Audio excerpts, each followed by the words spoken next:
Hey guys, in this video you will learn how to change your display profile picture on Spotify in 2021. It's super simple. So if you appreciate this video, give it a like and don't forget to subscribe for more videos just like this. So let's start.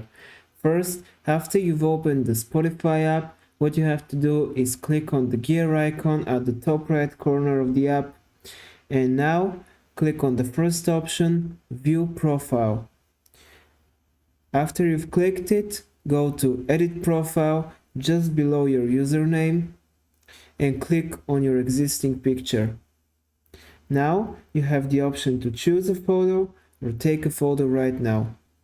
Let's choose a photo, for example, this one, the first one, and let's use it. Now you can click Save and it will automatically be reset and changed to the new picture. And that's basically it. That's how you do it.